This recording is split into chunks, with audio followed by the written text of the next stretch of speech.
The scripture today from the New International, I'm going to read from the New International Version, is Daniel chapter 3, verses 1, and also 8 through 30. King Nebuchadnezzar made an image of gold 90 feet high and 9 feet wide and set it up on the plain of Dura in the province of Babylon. Now, 8. At this time, some astrologers came forward and denounced the Jews. They said to King Nebuchadnezzar, "O king, live forever. You have issued a decree, O king, that everyone who hears the sound of the horn, flute, zither, lyre, harp, pipes, and all of the music must fall down and worship the image of gold, and that whoever does not fall down and worship will be thrown into the blazing furnace.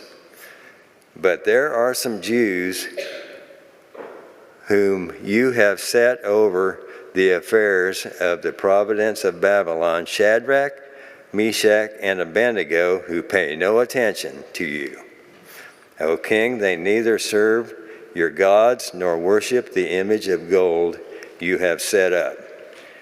Furious with rage, Nebuchadnezzar summoned Shadrach, Meshach, and Abednego.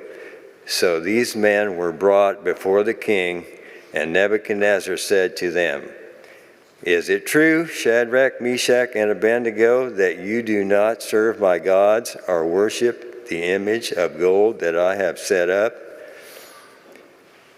Now, when you hear the sound of the horn, flute, zither, lyre, harp, pipes, and all kinds of music, if you are ready to fall down and worship the image I have made, very good. But if you do not worship it, you will be thrown immediately into the blazing furnace. Then what God will be able to rescue you from my hand." Shadrach, Meshach, and Abednego replied to the king, "O Nebuchadnezzar, we do not need to defend ourselves before you in this matter. If we are thrown into the blazing furnace, O God, we serve is able to save us from it and will rescue us from your hand, O king. But even if he does not, we want you to know, O king, that we will not serve your gods or worship the image of gold you have set up." Then Nebuchadnezzar was furious with Shadrach, Meshach, and Abednego, and his attitude towards them changed. He ordered the furnace heated 7 times hotter than usual and commanded some of the strongest soldiers in the army to tie up Shadrach, Meshach, and Abednego and throw them into the blazing furnace. So these men, wearing their robes, trousers, turbans, and other clothes, were bound and thrown into the blazing furnace. The king's command was so urgent that the furnace so hot that the flames of the fire killed the soldiers who took up Shadrach, Meshach, and Abednego, and these 3 men, firmly tied, fell into the blazing furnace. Then King Nebuchadnezzar leaped his feet in amazement and asked his adversaries, "Weren't there 3 men that we tied up and threw into the fire?" They replied, "Certainly, O king." He said, "Look, I see 4 men walking around in the fire, unbound and unharmed, and the 4th looks like the Son of God."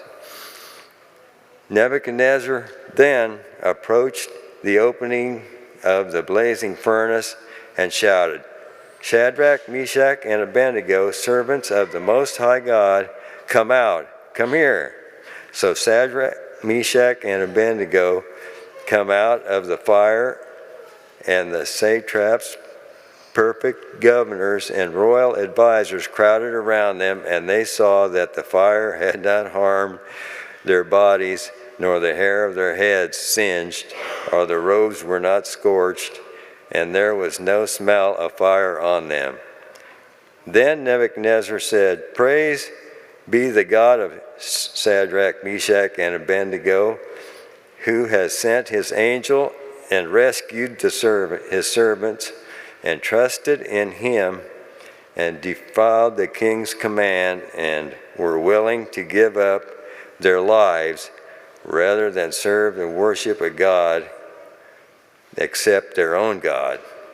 Therefore I decree that the people of any nation or language who say anything against the God of Shadrach, Meshach, and Abednego be cut into pieces, and their houses be turned into piles of rubble, for no other God can save in this way." Then the king promoted Shadrach, Meshach, and Abednego in the province of Babylon.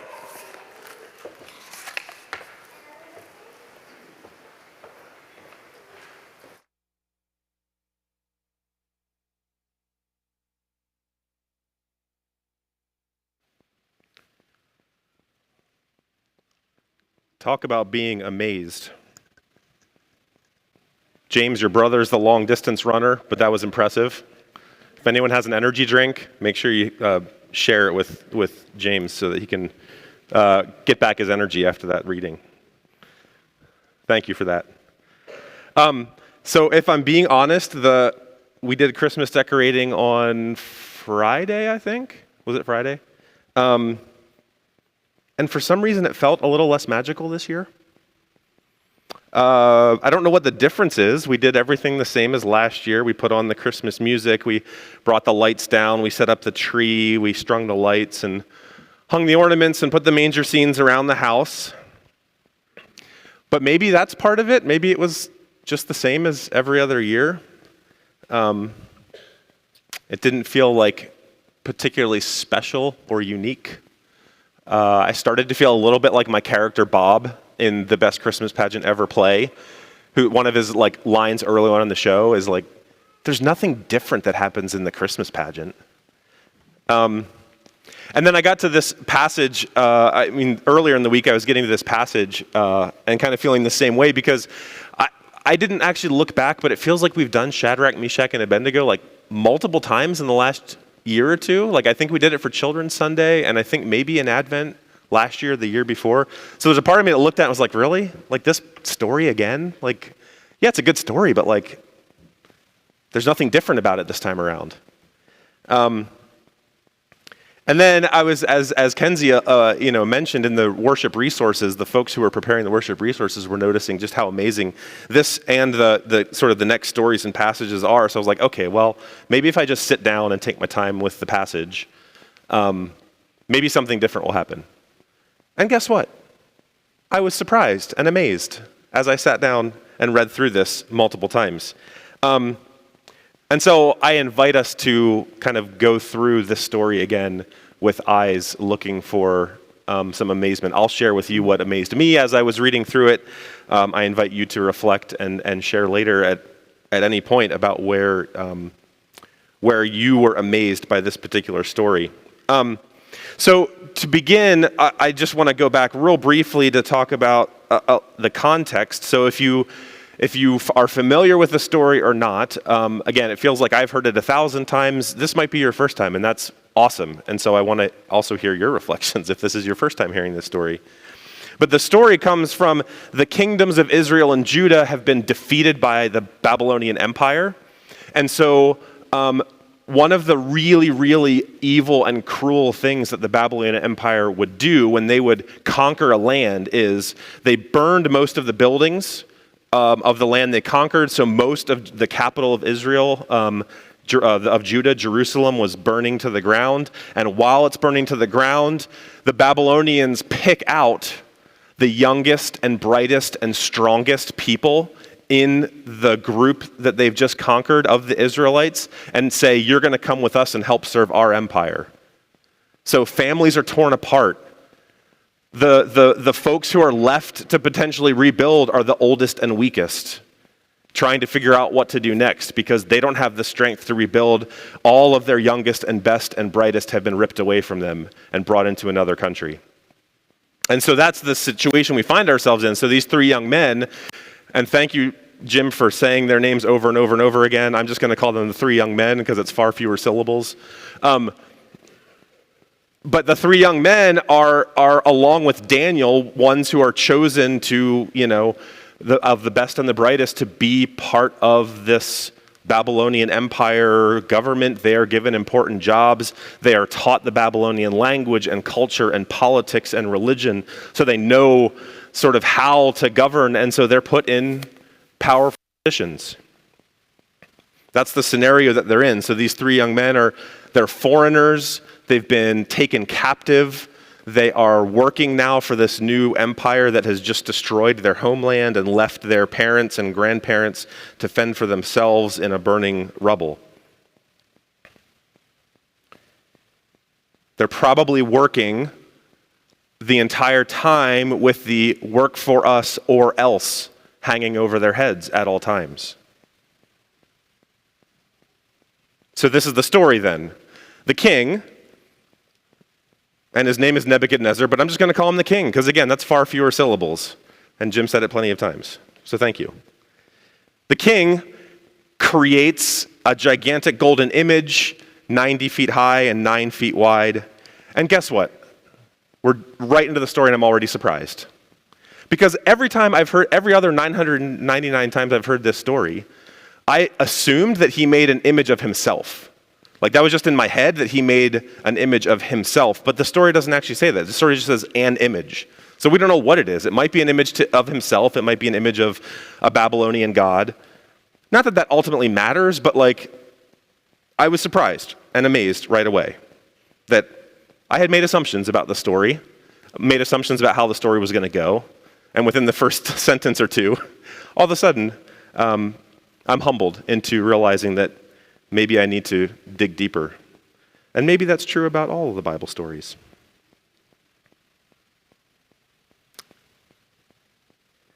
As we read further in the story, keeping in mind the story that leads up to this, I'm amazed at how overwhelming everything must be for the three young men, but also any of the other Israelites or other peoples that have been dominated by Babylon and brought there.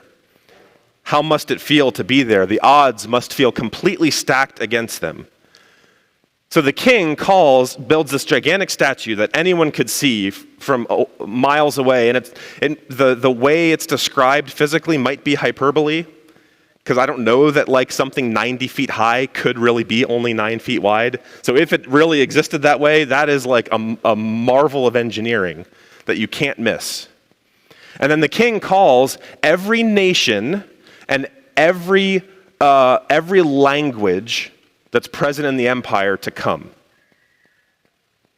Now, this probably includes everybody in the land, but it feels particularly pointed at anyone who is a foreigner. Because he specifically is saying the nations, meaning the people groups from all over, and every language. So it feels particularly pointed that he is calling out to make sure that all the foreigners come and recognize this thing. The king calls every person from every available power structure and power level to come. So this list that we didn't get in this reading, but is just after verse 1 that calls the advisors and the satraps and the prefects and all this long list, that is every person of any kind of leadership position is called also. And then every person from every other place, all the foreigners are called.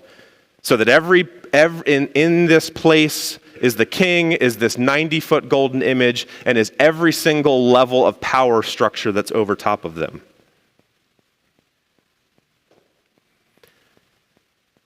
And this is the scenario that they're called into to then say, you must, when you hear every single instrument in the kingdom being played all at the same time that you can't ignore, you must bow down and worship this image. So everything feels stacked against these young men and almost anyone else who finds themselves in that similar predicament. And then this group of astrologers, they tell on the three young men because they notice that they're not bowing down to the image. Maybe they want to suck up to the king. Perhaps they're jealous that these foreigners took their jobs. And so the three young men, foreigners taken from their families, their homeland destroyed, they're in an impossible situation. They're backed up against a wall. And then in a fit of, later in the story, in sort of a fit of rage, but also a show of extreme power, the king orders that the furnace go 7 times hotter than normal. My study Bible said that this, physically is not possible. Like the heat that it would have taken to melt the gold to create this image, whatever that temperature is, it's not possible with their technology at the time to go 7 times hotter than whatever 1,000 degrees that this furnace would have been. So it's not possible, but it's a hyperbole in the story to say that the king believed he had ultimate power. The number 7 is like the number of fulfillment or completion or totality. So this represented the king saying, I've got all the power. I've got all the power of life and death and destruction. He had complete power to destroy his enemies, complete power to back up his threats. So this is what is stacked against the men. And then in my head, I go immediately to, okay, well, but then the story, the amazing part of the story is that they survive this. Right? That's where I go to right away is okay, all these things are stacked up, but God rescues them. And then I say, wait, slow down, got to keep reading. What happens before that? Before that is that the 3 young men are approached by the king and asked, hey, is this true that you're not bowing down? And this is where the amazing part comes in, that the 3 young men have this response. My memory is they say, hey, our God can save us. But even if our God doesn't save us, we're still not going to worship the image that you set up. That's insane. That's an insane response. Our God can save us, but even if God doesn't, even if we are burned alive and God doesn't rescue us in this moment, we're still not going to worship the image that you set up. And then I go back and I realize, oh, they didn't just say that. They started by saying, we don't need to defend ourselves to you. Just imagine that. Put yourselves there. Your lives are on the line. You are confronted about this reality, and you don't come up with an excuse. You don't try to defend yourself. You simply say, I don't actually need to defend myself. We don't need to defend ourselves. I defend myself all the time. Because I make mistakes and mess up all the time. And I've got plenty of people around me who are very happy to point out those mistakes. And I don't know the last time that I went, yeah, you're right, I don't need to defend myself on this. I am always finding an excuse. I am always finding some way to explain what I did or what I didn't do. I can't fathom being able to say, I don't need to defend myself. The 3 men know that their God is stronger than the king. They believe that God can and will save them. But even they know that their God is so powerful that they can't control God.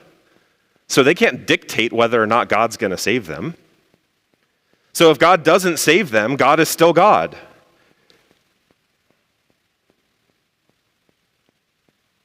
So so even if God doesn't miraculously save them in that moment, they know that God is stronger than the fury of the king and his furnaces. And I think they know that God's promises are for the entirety of the people of Israel and ultimately the whole world. And so regardless of what happens in their very tiny part of that story, their particular furnace, they trust that God's promises of healing and wholeness will come true for all of Israel, which includes them, and for the whole world.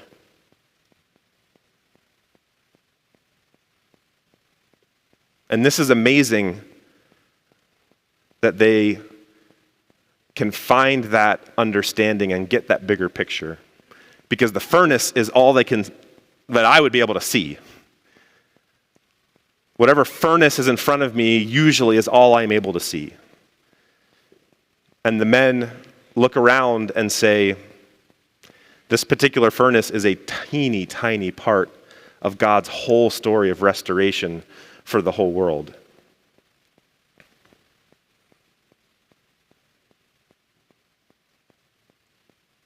I always want to play defense. Our world seems to be obsessed with defense. Defending borders, defending freedoms, defending values, defending particular ways of life.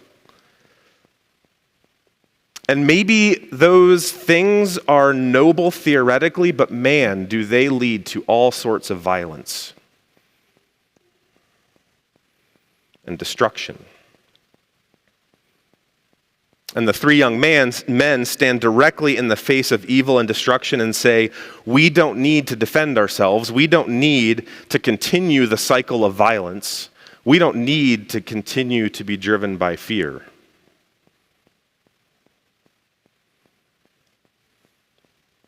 And at this point, my amazement goes up a bit. Because this old tale that I've heard 1,000 times all of a sudden seems more relevant than ever. Kings all over the world continue to surround themselves with powerful yes men. They continue to believe that their power is absolute. They continue to show off their power with military parades.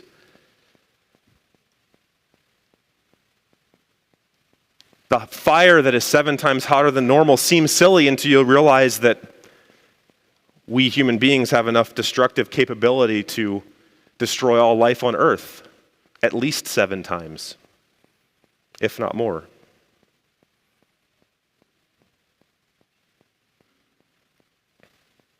The kings put extra pressure all over the world on foreigners to fall in line.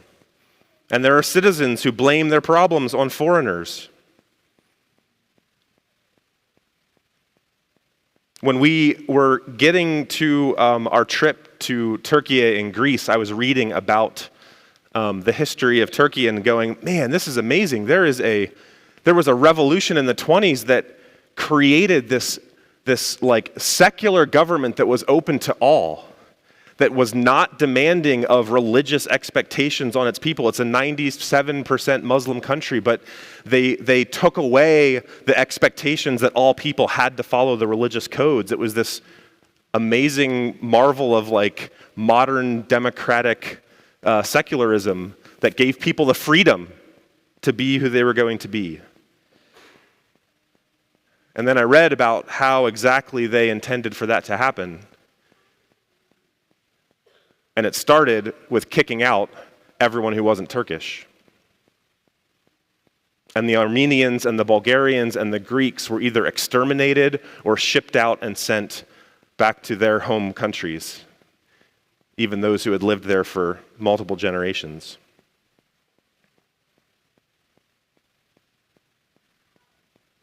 And even today, most estimates are that there are 65 million people who have been displaced from their homelands by war and politics and droughts and famine.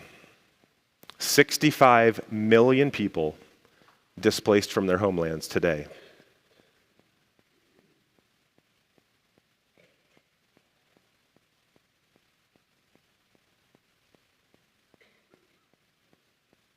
The story is all too real.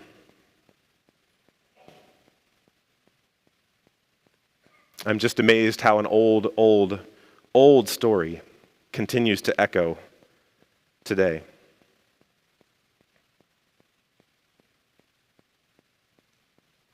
And the story continues. And who is amazed but the king himself, confident that his 7 times hotter than normal furnace would burn anything, even his own yes men who got burned and died at the fire, seems to not have touched the 3 men that he has put, 4 men that he has put in the furnace. He jumps to his feet. He's amazed. There's a 4th person that looks like a son of the gods, an angel perhaps, a divine presence with the 3, and they come back out completely unharmed, completely unsinged. And then I'm even more amazed by his response. Because after this happens, and he realizes, wow, the God that they're talking about is super powerful, then he makes this declaration that says, anyone who says a bad word against this God, I will tear to pieces and destroy their homes. Like he didn't learn the lesson that he doesn't actually need to defend that God and that God's people, even after the young men were in front of him saying, we don't need to defend ourselves, and now he feels like now he's the defender. He has to be the defender of this faith. Just doesn't get it.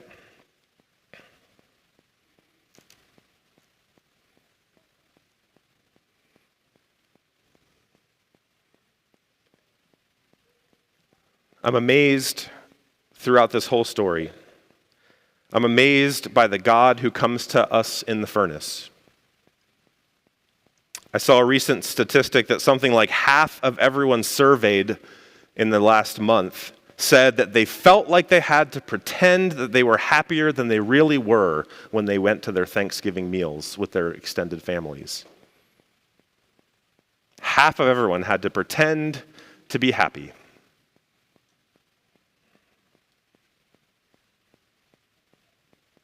So many of us are in or near furnaces of our own. So I'm amazed by the God who comes to us in the furnace.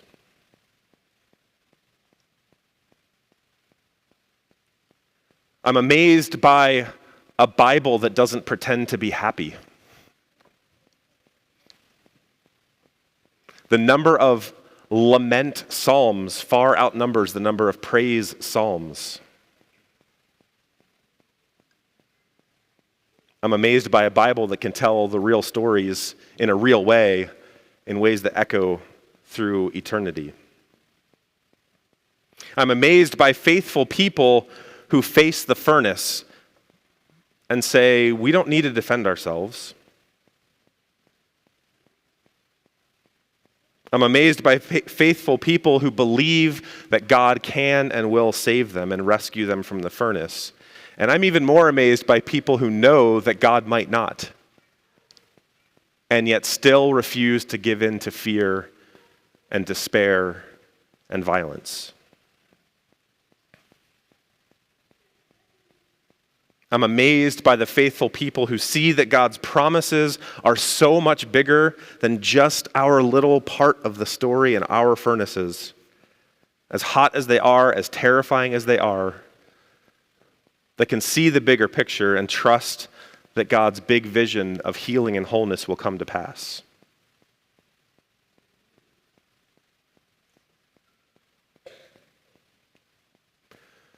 So my prayer for all of us is that we can slow down from the busyness of the season long enough to be amazed at the stories of God's faithfulness and the faithfulness of God's people,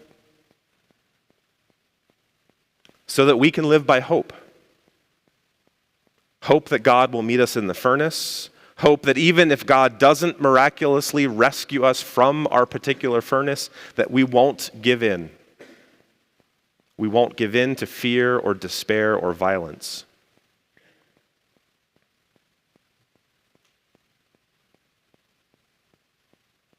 and live by hope that God will one day bring healing and wholeness to all of creation. May we live by hope and be amazed at the God of salvation. Amen.